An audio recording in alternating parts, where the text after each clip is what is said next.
Marla hadn't planned to return to Grey Wharf, but after the call about Aunt Elsie's death, she drove all night, chasing the ocean's scent like a memory. The town hadn't changed.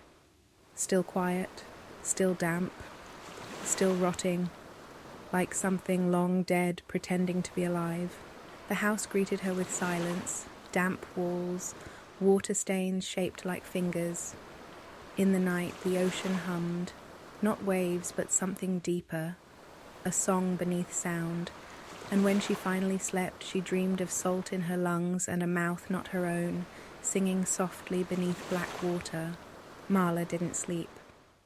The humming stopped, but the silence that followed was worse. At dawn, fog swallowed the yard. She walked to Myrtle's diner.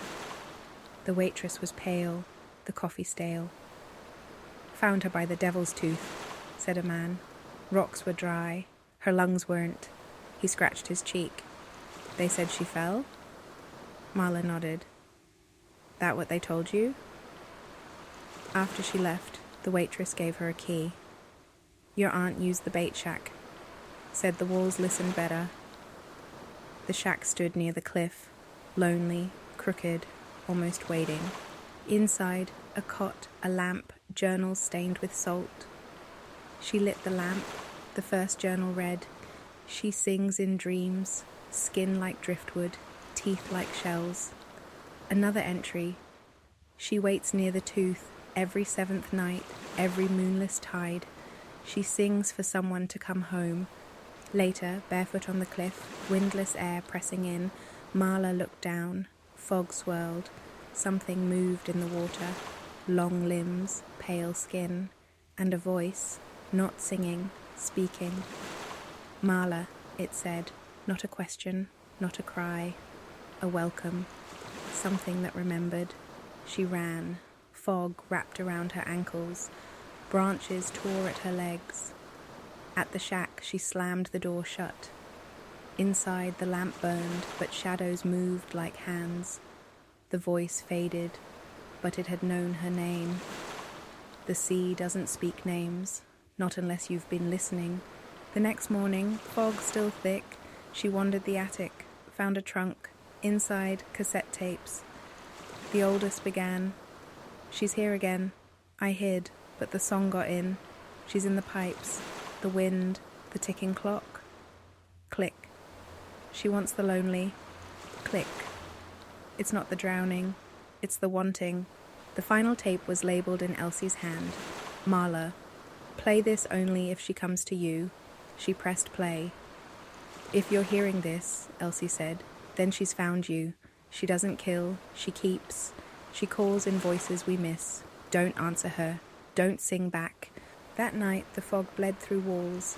The lights died. One knock at the door, then another, closer, a third from inside. Marla turned, knife in hand. Fog parted. The siren stepped into view. Not human, not alive. Eyes glowing yellow. Her mother's voice. "I missed you, darling." Marla couldn't move. The siren smiled, wide, sharp. "You've been so lonely," it cooed. "You called me. You listened," Marla whispered. "I didn't, but she had." She ran, every door locked, fog thick as breath. She played the tape again. "Elsie, don't let her inside you." In the attic, Marla hid. The siren entered, wet feet leaving hand-shaped prints. "Why hide from love?" she whispered. "I remember your mother's hands, her voice." The siren stepped closer, opened her mouth, and Marla screamed. Human, broken, defiant. The siren stopped, her smile vanished. Then, like mist unwound, she began to sink, back into the floor. "You'll come to me," she whispered as the fog consumed her. "They always do." And then, silence. The next morning, the town slept in mist. Marla packed, sold the house, burned the journals, mailed the tapes to nowhere. She never came back. But sometimes, in dreams or wind or water, she hears the song again. The sea is patient, and the siren remembers. Now Marla lives far inland, no cliffs, no tide, but she still listens, and when the night grows quiet, she holds her breath and reminds herself, do not sing back, do not listen, do not go home,